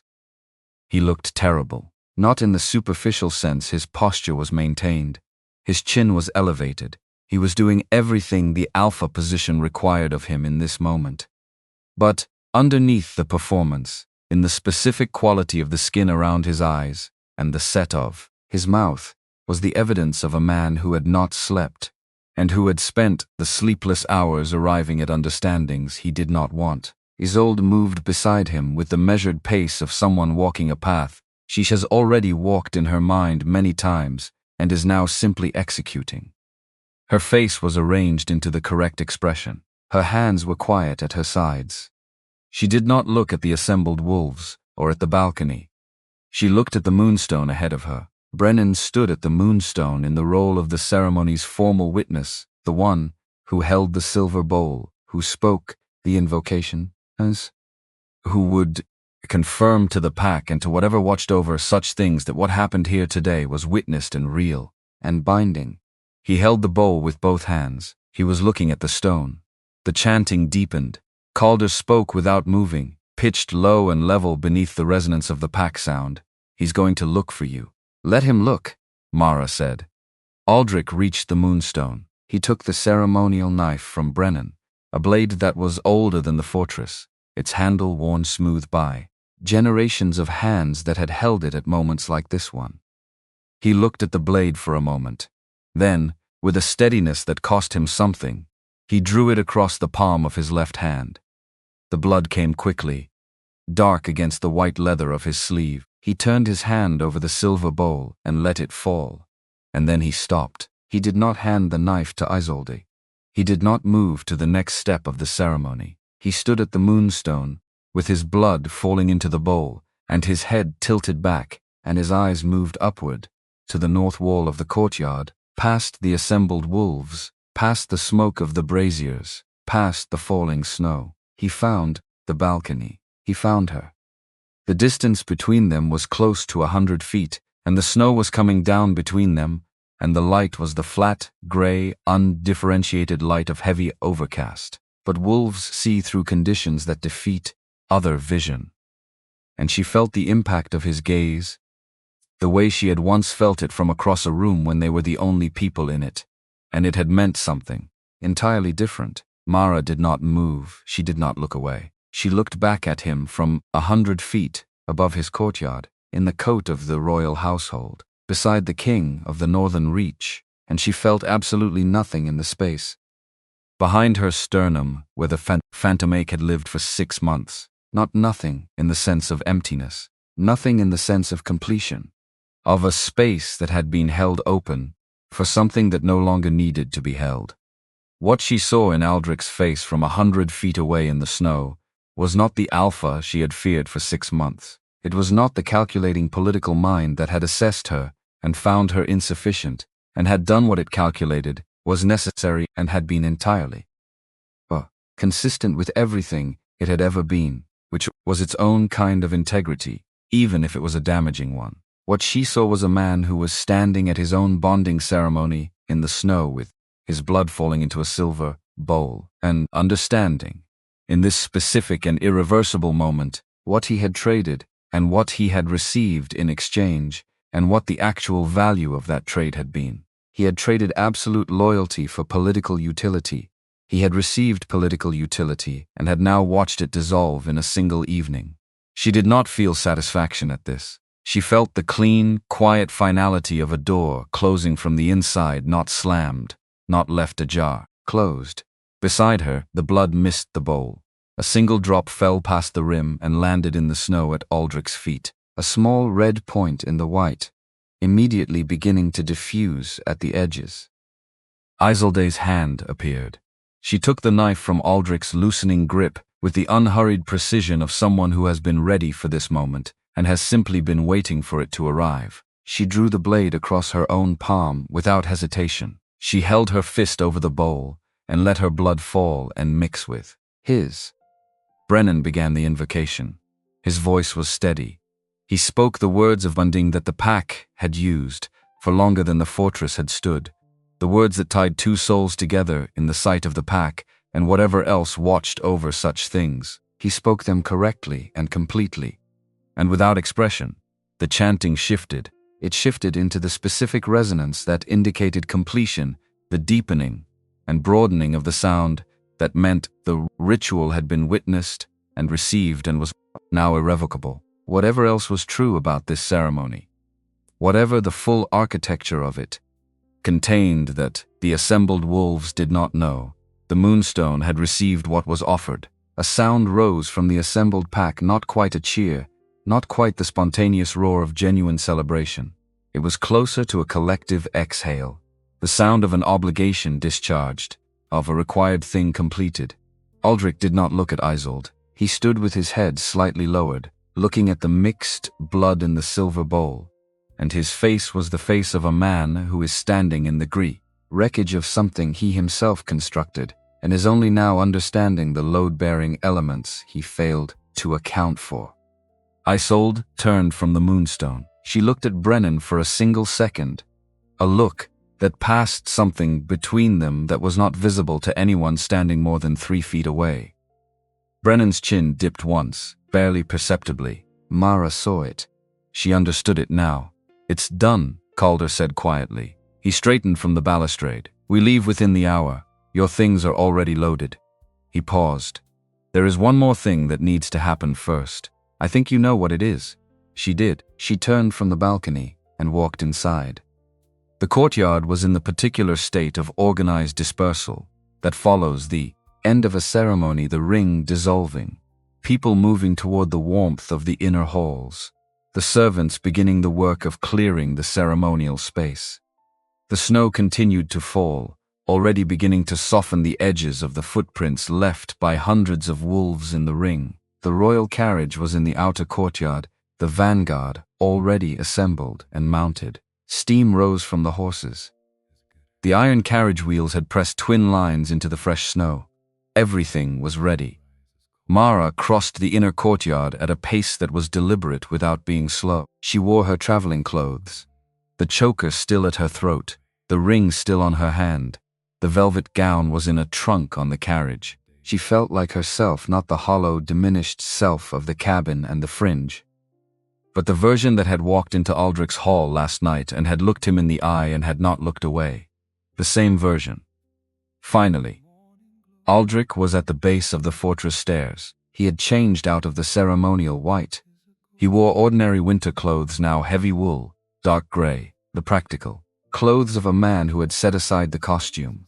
His left hand was wrapped in clean linen. He was alone. Isolde was nowhere in the courtyard. Her horses and her household staff and the discreet, efficiently packed carriage that had been waiting in the east stable since early morning had already departed through the back gate. The pack had assumed she had gone inside. By the time anyone checked, she would be 3 hours gone. Aldric saw Mara crossing the courtyard. He watched her come. He made no move toward her and no move away. She stopped at a distance that was close enough for a private conversation, and far enough to mean nothing could be misconstrued about the nature of what was happening here. He opened his mouth. The first word did not come immediately. She could see him searching for it, not for the political language, which she thought he might have exhausted last night, but for something underneath that, something that had less form and was therefore harder to extract. "Mara," he said, and then nothing else. Her name with everything he could not say underneath it. Explanation, the justification, the genuinely complicated truth that the decision he had made in March had been the decision of a man who had already become something that would always make that decision, and that some part of him had known that about himself and had done it anyway, and that understanding this did not constitute redemption, but might constitute honesty. She reached into the deep inside pocket of her coat. Her fingers found the envelope, the cream stock, the gold calligraphy, the broken crimson wax. She had carried it through 2 days on a mountain, and 3 days in Ashveil, and it had been against her body the entire time, and it was creased and softened at the edges, and it was the last thing of his that she was going to carry. She crossed the remaining distance between them. She stopped close enough to see the exact color of his eyes, which she had known for 5 years, and which she was not going to look at carefully enough to know again. She took the envelope from her coat, and she tucked it into the front pocket of his gray wool, carefully, without haste, her hand flat against his chest for 1 second as she did it. She felt his breath stop and then restart. She stepped back. "You required my presence," she said. Her voice was level and quiet and entirely without malice, because malice would have meant he still had the power to produce it in her, and he did not. "You wanted me to witness your new position. You wanted me to accept my place." She met his eyes for the last time with the full and direct attention she had always given him when she meant what she was about to say. "I accept it. Enjoy your marriage, Aldric." She turned her back on him and walked to the carriage. Calder was standing at the carriage door. He had watched the exchange from a distance, with the detachment of a man who understands that some things are not his business to involve himself in. He offered his hand. She took it and stepped up into the dark, leather-scented interior without looking back. He followed. The door closed with the heavy final sound of something built to last. The carriage moved. The wheels turned on the snow-covered flagstones, and the sound was the sound of leaving, and the sound of aining, and then they were great, and on the road, and the walls of Ashveil fortress were behind them and growing smaller, and then the tree line took them, and there was only the forest and the snow and the muffled, rhythmic sound of hooves on a road going north. Mara sat back against the leather seat. She closed her eyes. She did not sleep. She simply stopped managing her face for a moment, stopped holding the posture, stopped being anything other than a person sitting in a moving carriage in the dark with her eyes closed, and the sound of the northern forest around her. The trembling came after a few minutes, not the adrenaline tremor of the night before, but something quieter and deeper, the kind that happens when the body finally understands that the thing it was bracing for is over. She let it run its course. She did not try to stop it. When she opened her eyes, Calder was looking out the carriage window at the passing forest. He was not watching her with the covert attention of someone trying to assess her state. He was genuinely looking at the trees, giving her the privacy of his inattention, which was more considerate than fault indifference would have been. "You didn't have to give it back," he said eventually, still looking at the window. "The invitation. You had already won the night before. Giving it back today was something else." "I didn't give it back to win," Mara said. "I gave it back because I was done carrying it. It was heavy." She paused. "Everything he gave me was heavy. I want to stop carrying heavy things that don't belong to me." Calder turned from the window and looked at her. The amber eyes in the dim interior of the carriage were the same amber they had been by the fire on the mountain 3 nights ago, when she had stepped out of the dark and he had offered her meat and had not asked about her scar. "The transaction is complete," he said. He said it plainly, the way he said things he meant. "You did everything you agreed to do, and more than that. Whatever comes next is not owed." "I want to be clear about that, I know," Mara said. "You've been clear about what things are the entire time. It's one of the things She stopped. She looked at her hands. "It's one of the things that made this possible." The carriage hit a section of uneven road and swayed heavily. Neither of them reached for anything. The motion passed. "The 30%, Mara said. "I've been thinking about it, have you? You said you made operational decisions about what to tell me and when." "That's true. And you said you also didn't tell me the full picture, because you thought I might walk away if I knew it." She looked at him directly. "That second part was not operational." Calder was quiet for a moment. The kind of quiet that is not absence but presence, the quiet of someone giving a question the full weight it deserves. "No, it wasn't." "So, there were 2 reasons, and one of them was that you wanted me to come." "Yes." The word was simple and entirely undefended, which was the most honest thing he had said to her since the mountain, and he had been quite honest throughout. The snow outside the carriage windows was coming down in the particular way of a storm that has committed itself not in gusts, but in a continuous, steady fall that indicated it had settled in for the duration. The northern forest moved past them, the old tall pines closing over the road in places, and opening in others, where the land dipped and the sky came through. Mara reached into her coat. She took out both pieces of paper, the original invitation in its envelope, which she had just given back to Aldric, and then she stopped. Because of course she had given it back. She had only the small piece of paper now, the 4 words, "Do not come alone." She looked at it for a moment, then she folded it and put it back. She did not throw it out the carriage window. She was not sure why, except that it had been written by a man who had been carrying guilt for 6 months about something he had not done in a council hall, and it was the most honest thing anyone in Ashveil had done for her in a very long time, and she found she was not ready to discard it yet. "Tell me about the warden position," she said. Calder reached into his traveling cloak. He produced a document-heavy paper, the royal seal, in dark wax at the bottom, the kind of document that had been prepared in advance of a decision rather than after it. He placed it on the leather seat between them without handing it directly to her. The same gesture he had used on the mountain when he had placed the medallion in her path rather than pressing it into her hand. An offering, not a transaction. "Warden of the Northern Reach," he said. "The position oversees the entire border territory on the northern face pack, compliance with the Compact of Blood. Trade route, integrity, early intelligence on exactly the kind of alignment building that Aldric attempted. It reports directly to the Crown. No Alpha intermediary, no pack affiliation required." He paused. "The previous warden died in a succession crisis I did not identify in time to prevent. The position has been empty for 12 years, because I have not found anyone I trusted in the border territories with the specific combination of skills it requires. Which are knowing the terrain, knowing the people in it, being able to walk into a hostile room and hold your ground without backing down and without escalating unnecessarily." He looked at her steadily, being the kind of person that a 55-year-old alpha who has survived 4 political upheavals looks at across a dinner table and decides to publicly align with. Mara looked at the document between them on the seat. She did not pick it up yet. "This was not the plan from the beginning," she said. "The warden position. You didn't decide this before you met me." "No," Calder said.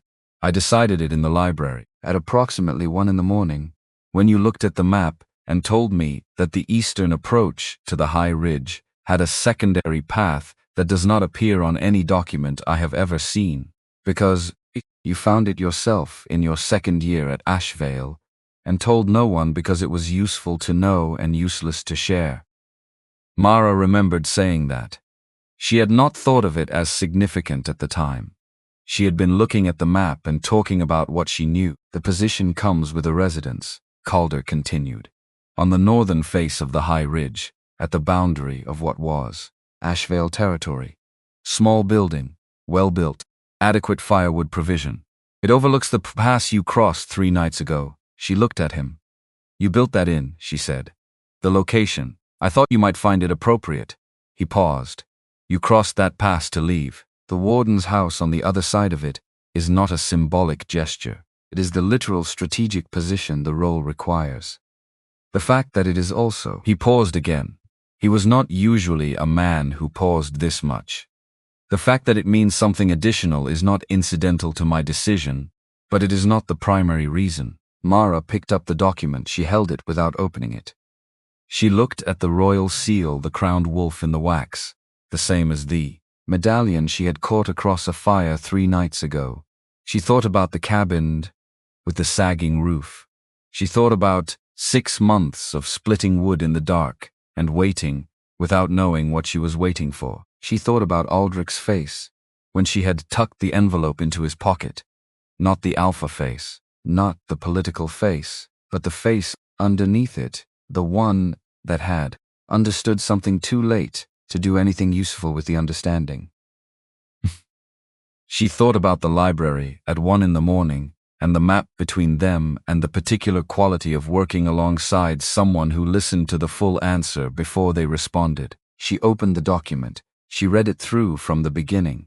It was thorough, detailed, genuinely complex, a real position with real authority and real consequences for getting things wrong.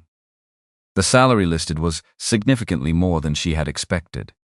The scope of the jurisdiction was larger than she had understood from his description. The reporting structure was exactly as he had described, direct to the crown, no intermediary, no alpha whose permission she needed to do her work. At the bottom, above the royal seal, a line that was not standard legal language. The position requires someone who has already survived everything it can throw at them. The Warden of the Northern Reach is not appointed for what they have been. They are appointed for what they are. She looked up. He was watching her read without trying to interpret her expression, which she understood now as a consistent feature of how he operated. He gave information and then gave space. Because he understood that the decision was the other person's to make, and that crowding the space around it served his interests rather than theirs. Dame Wick said something to me, Mara said, when she was dressing me the first morning. She said you did not ask for a porcelain doll. You asked for a weapon. That is accurate, Calder said, though I would revise the metaphor now. To what? He considered this with genuine seriousness, the way he considered things that mattered. Not a weapon, he said.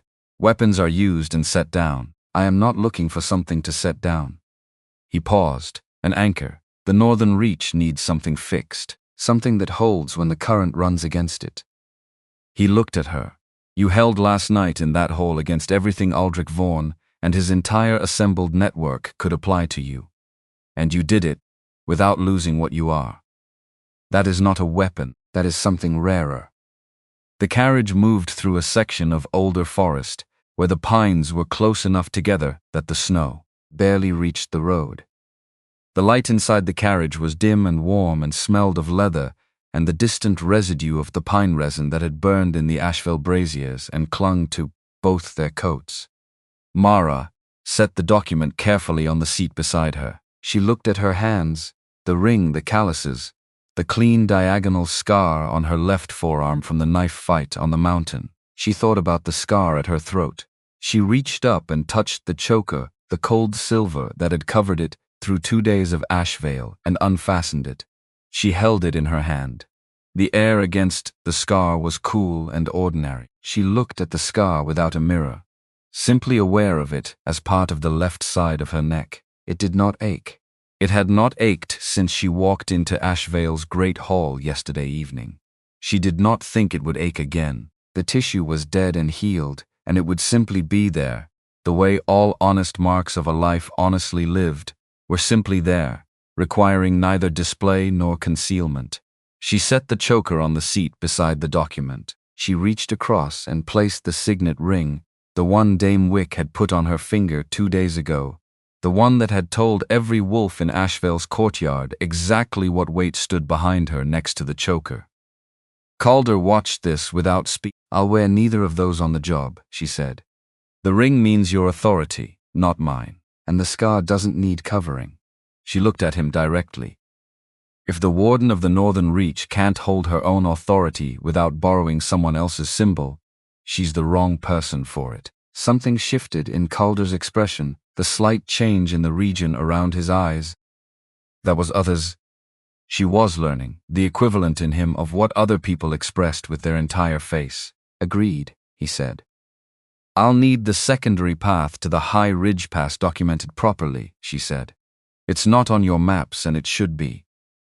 And I'll need the current intelligence reports on the 3 Alpha territories that border the Northern Reach from the east. If Aldric's compact had 4 signatures, the other 3 are still operating somewhere, even if the specific agreement is dissolved.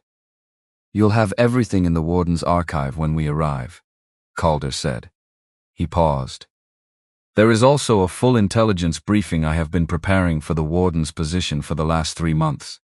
It was prepared in anticipation of the position being filled. He paused again.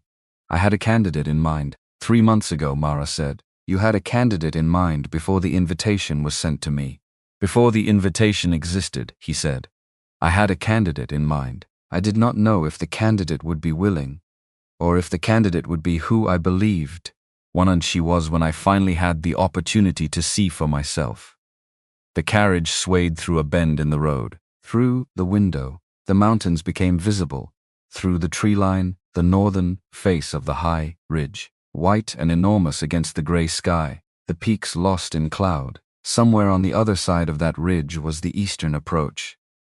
The secondary path, the country she had crossed in the dark on broken boots, carrying everything she owned. She could see the moonstone from 100 feet above it on a balcony in the snow, and she could see the empty cabin on the fringe with the rags in the window and the door that no longer fit its frame, and she could see the fire on the mountain and the man on the other side of it who had thrown something gold across the flames and told her she could choose to leave if she wanted to. She picked up the document.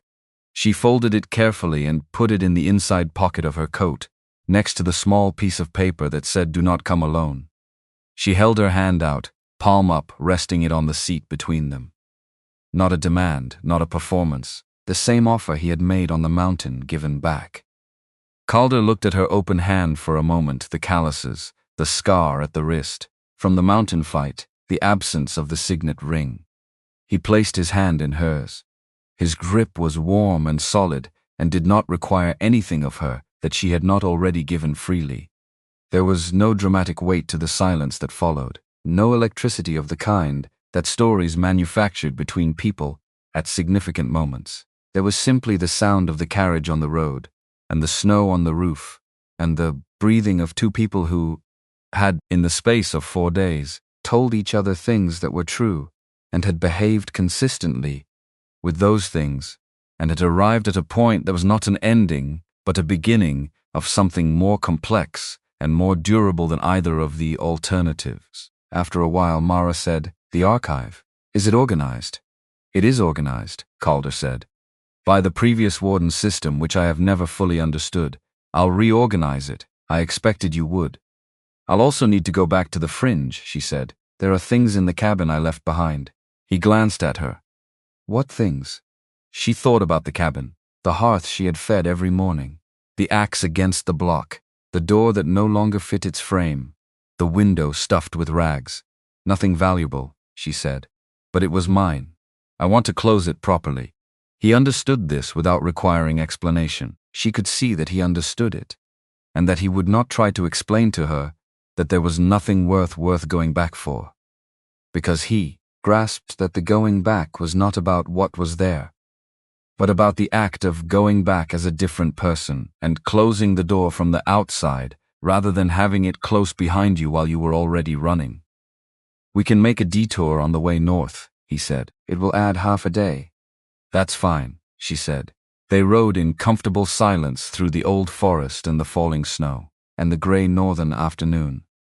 Mara held the warden's commission folded in her coat pocket, and felt the weight of it as information rather than burden, the specific useful weight of a thing that meant something real. The scar at her throat was exposed to the cold air of the carriage, and felt nothing at all.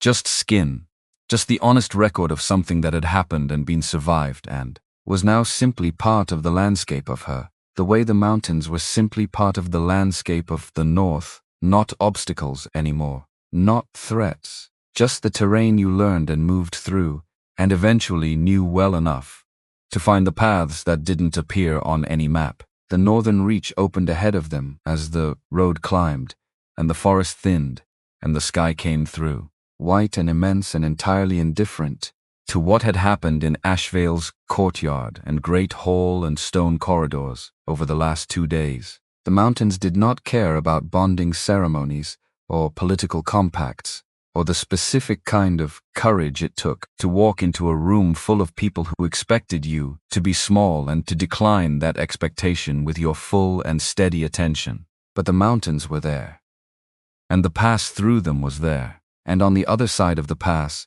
on the northern face where the trees were old, and the ground was honest, and the work, there was a residence that had been empty for 12 years, and was not going to be empty anymore. Mara watched the mountains come closer to through the carriage window and felt, for the first time in months, something that was not the absence of pain, but the presence of something else, entirely something quieter and more substantial and considerably more difficult to name, which was perhaps the point of it. Some things did not need names. They simply needed to be true, and this was true. The carriage moved north into the snow, and the mountains received them, and the road went on.